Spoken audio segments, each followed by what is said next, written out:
Good evening guys.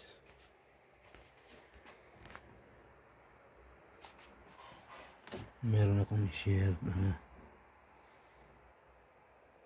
paano nga ba gumagana ang amplifier sa pamamagitan ng paggamit ng toroidal transformer. Ito yung toroidal.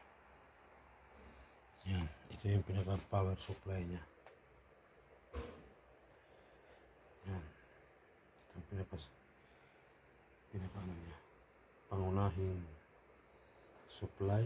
Tapos ito na yung niya, pinaka output or secondary AC out. Yan,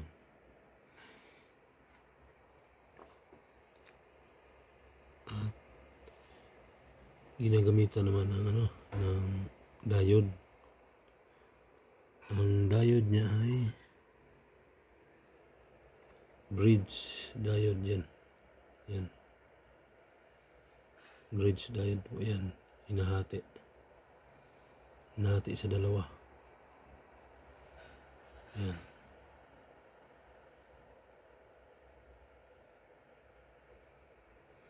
tapos with capacitor. Yan, tapos relay section. Yan, tapos mga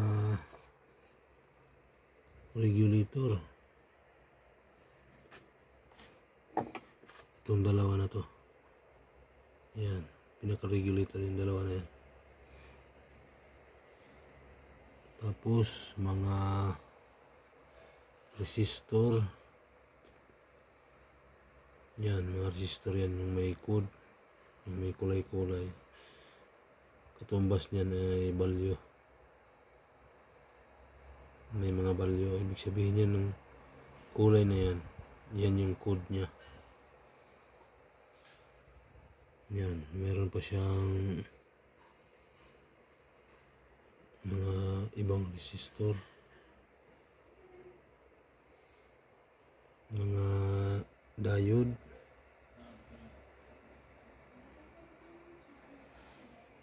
mga kapasitor. Yan, ito supply. Meron siyang IC para naman sa tone control. Yan, yung mga maliliit na yan, yung susupply kung saan sila pumupunta. Yan,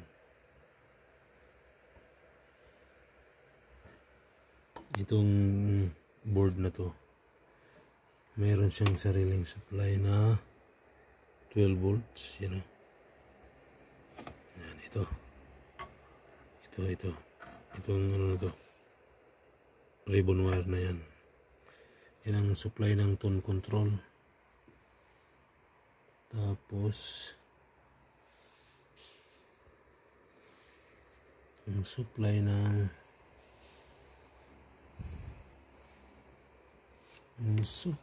sa pinaka preamp. Ayun, yan na yun, yung hinati-hati niya ang 12 volts sharing. Tapos ang pinaka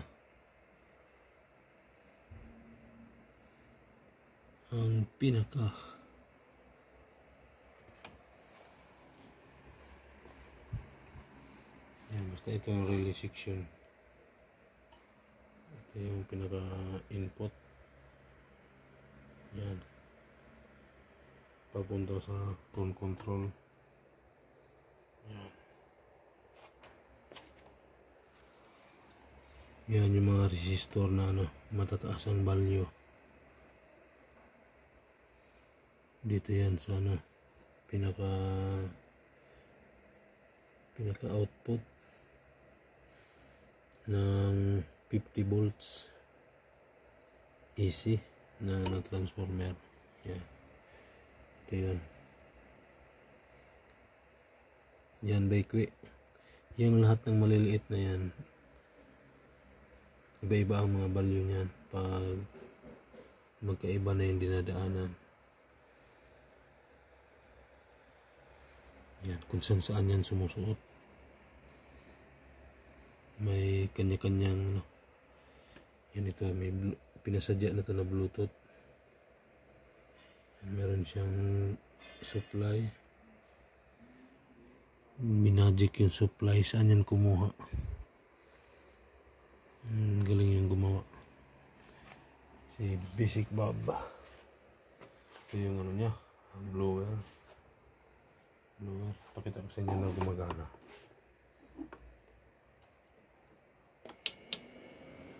Yan.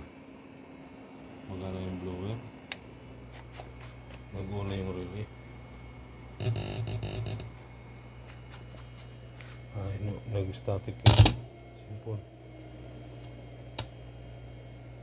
Nag-static yung cellphone, no?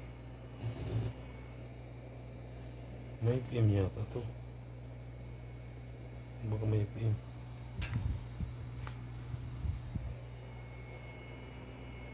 Nag-detect yung ano ng cellphone. Yan. Ito naman sa harapan.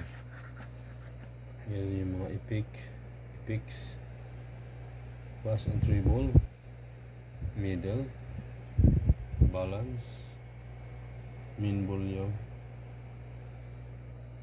by mic section, mic 1, mic 2, level ng mic, echo, input, equalizer, loudness, super bass. Yan ang ano niya, pinaka tone control. Yan. Yan, ang nasa laman niya ng tone control ay potentiometer. Yan. Yan lahat ng nasa ilalim. Yan. Ito. Yan ang tinatawag na potentiometer. Volume, yan ang insert tone control. Potentiometer. Yan, mga switch. Yan, itong apat na to switch yan. Yan.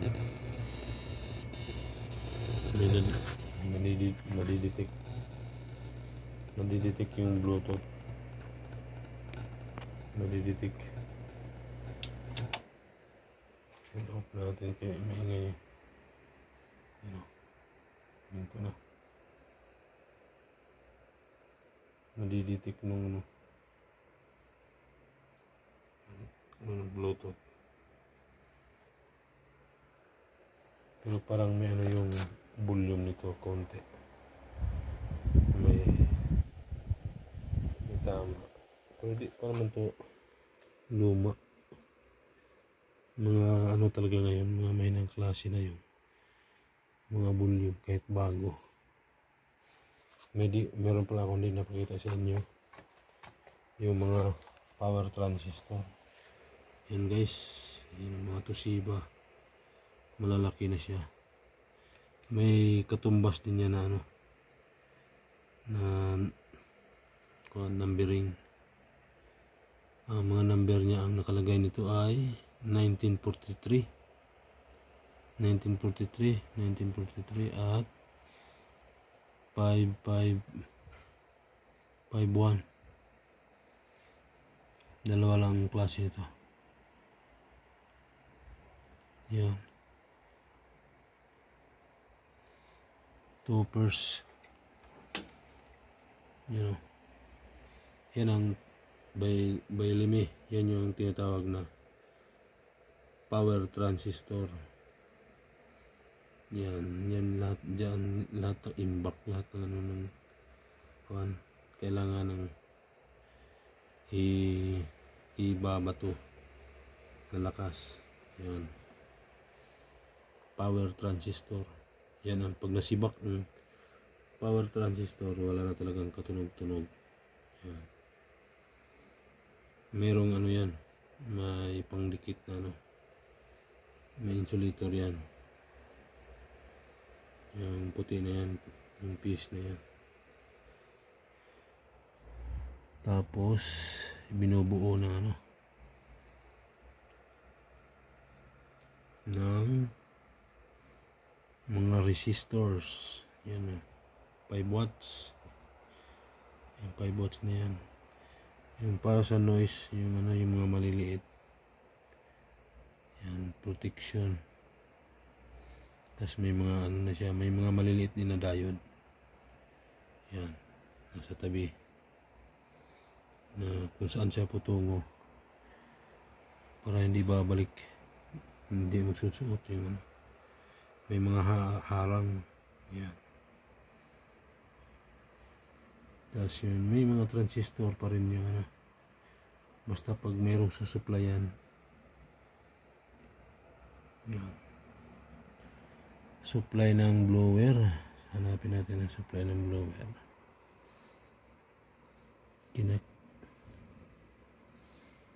Saan ba supply ng blower? Ito na yun. Ito na. Ito na yun. Nasa gilid. Hinati sa dalawa. Ano lang siya, naka ano lang siya, parallel. Pero pag on, naka-on na to, naka-on na agad. Hindi naman siya under ano, hindi na siya under volume. Gaya sa iba na nagdidepende sa tunog yung lakas ng pan. Pag ibinaba din yung pan, hihina yung blower.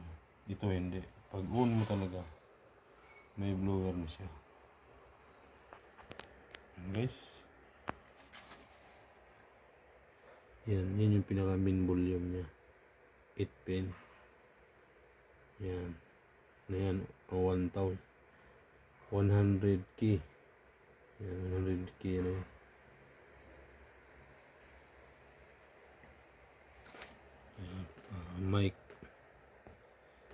Mic input. Yan. PCB. Yan ang pinaka PCB. Haba yung PCB board niya. Ito. Naka-ano na yung fuse niya. Naka-hinang na. Hindi na talaga tanggal-tanggal. Yung relay niya ay 12 volts.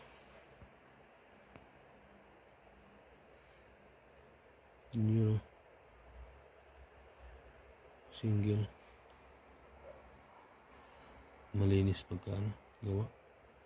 Insert basic bulb. Sikat na to, ano na to, ampli na to, nasa YouTube na ang unang review. Ito yung napakaraming silicone sealant na nakalagay. Yan. Pero transformer nito ano ko na, reveal ko na ay aluminum. Yung ano niya, winding. Coated lang siya ng ano, ng copper. Pero ang loob aluminum. Yan yung supply niya. Reveal ko pa rin ay 50 volt by 50 volt, 14 by 14. Para sa main amp yun, 50. 14 para sa tone control at saka blower. Hindi nakalagay. Ito sa blower sa ibabaw. Yan na yung 14. Single. Tone control yung 14-014. Yun o. Lakas nito. Masubukan to pag malaki ang speaker. Mga 18 or 15. Hanggang dito na lang guys. Pag bahagi ko ng ano,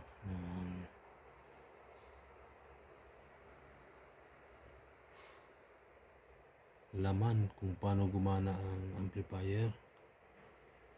Binubuo sa transformer, tone control, min amp section, output and input. Ito yung ito yung section ng output, section ng input. Yan, makita nyo sa likod, input, output, speaker terminal para sa papasok at saka palabas na ipik. Yan, ipiks. Yan, yan lang. May kulang na tornilyo. Yun, dapat malagyan yan para isa basta maalog. Mayroon pang kulang isa. Yun, may kulang malapit sa Bluetooth. Di na may lagyan. Tatamaan ng Bluetooth. Kaya pala. May isa pa. Ito. Sa gilid na tatlo ang kulang.